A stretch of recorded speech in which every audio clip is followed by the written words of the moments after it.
Hi everyone, I'm Dr. Katrina Coulter and I'm an infectious disease physician and I make educational health videos. And this summer I'm bringing you some simple summer tips to help you feel your best and really enjoy your summer. And these are going to be simple tips that are either free or low cost and easy to implement. I'm an infectious disease doctor in Southern Colorado. My community right now is in the middle of a massive wildfire. The Aspen Acres fire has consumed lots of acreage and is causing a lot of stress and strain on our community. And so my heart is with you guys. And so we're going to have a little bit of a kind of a wildfire twist on these videos. This does not mean that you need to be experiencing a wildfire in your community. These are applicable to everybody, but I specifically want to focus on some health tips that are going to help my local community get through these difficult times as we manage this situation. So yesterday they had a big community meeting, and in that meeting they were talking about all the different conditions that created this perfect scenario for this fire to get out of control. So they talked about our low precipitation and very dry winter and low snowpack in Colorado, high wind situation that we've been having, and the high heat. And one of the things that came up was the forest health. Anyone that's hiked around these forests know what they're talking about. We have a lot of downed trees due to beetle kill and due to drought and just a lot of fuel on the ground that kind of allowed this fire to rage very quickly out of control. And I want you to think of the human body health like the forest health. Think of your human body as an ecosystem, just like the forest is an ecosystem. You could think of kind of your brain is like the crown of the tree, the big beautiful leafy part that we can see, and then you have the trunk of the tree, which is kind of the body. And you can think of the microbiome, those trillions of microorganisms in our gut, as kind of the soil. And I just think that's a nice analogy to kind of get us started. We've had several small fires because these conditions have existed. So the forest has not been healthy for quite some time. It really isn't garnering that much attention. And a lot of people are kind of in that situation where their ecosystem's not been healthy, but it's not caused a scenario that has brought you yet to medical attention. And so there might be some low level inflammation that flares up from time to time, but it hasn't yet created a big raging fire. And that's exactly what we've seen in our forest, in our local San Isabel forest, is we've had some smaller fires and they've been able to be managed. And it's like, oh, thank goodness that wasn't the big one. And now here we are with the big one. In thinking of the human body as an ecosystem, what we're trying to do is prevent that big fire. All these little steps that we'll take to take care of your body are really to prevent this bigger fire. So where does one even begin? Because there are lots of components here, but I want to keep this simple, easy, actionable.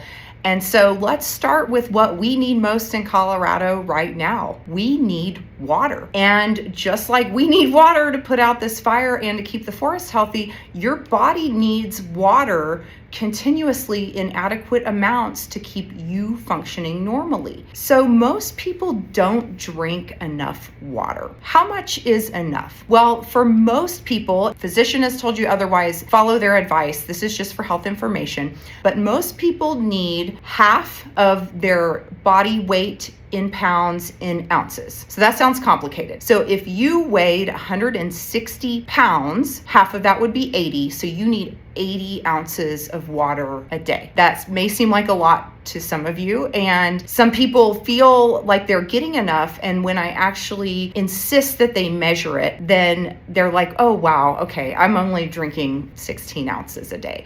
So it's hard to go from 16 to 80, but you need to gradually increase. And I would increase by trying to add about 16 to 20 each day until you get up to that level. A common mistake most people make is that they wait until they feel thirsty. That's too long. So other signs that you might be dehydrated is your skin is dry, your lips are dry and chapped, you are having a lot of nosebleeds, really dry boogers. And those of us in Southern Colorado, we are breathing breathing tons of smoke right now. And that is one of the big reasons why we need to be adequately hydrated. Water hydrates your mucous membranes that line your nose and your oral cavity. And those mucous membranes are what trap allergens, toxins, and irritants, and then the cilia help sweep them out. You need healthy hydrated mucus for that to be effective. And the only way that you're going to have healthy hydrated mucus is if you have adequate body water. Staying hydrated is really important. Again, half your body weight in pounds in ounces of water is how much you need. Why else do you want to drink water? Well, it's going to make you feel more energetic. If you are chronically dehydrated,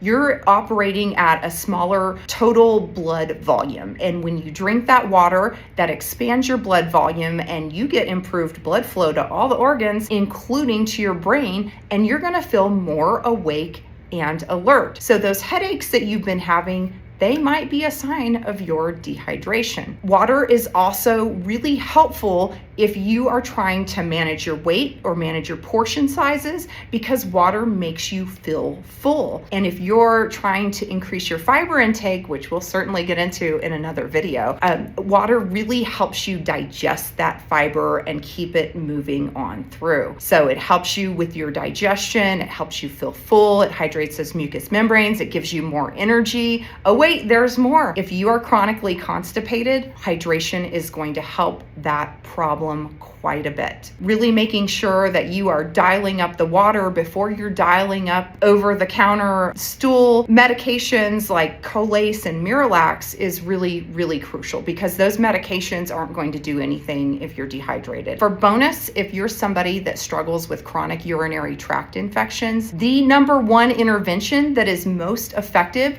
is doubling your water intake. More effective than chronic suppressive antibiotics and less harmful to your gut microbiome, so that's a big win-win. So those are several great reasons why you need to be making sure you are getting adequate water intake, especially in this hot summer when we're outside, we're playing, we're sweating, we're running through our body water more. And especially for those of us here in Southern Colorado that are in this hot, dry wind, inhaling all this smoke, let's do this very simple, easy steps. Start today. I make a little game of it. I have to get half of my water intake by noon. For me, that's 40 ounces. I have to have it done by noon. It's my job. And that way I know that I'm starting the day out well. You wake up most dehydrated in the morning, and most of us are reaching for that cup of coffee, but first you need to reach for that water. So I hope you guys found that helpful. Stay tuned. I've got several more of these summer tips coming, and Southern Colorado, you are in my heart. I'm thinking about you guys. I'm really proud of my community.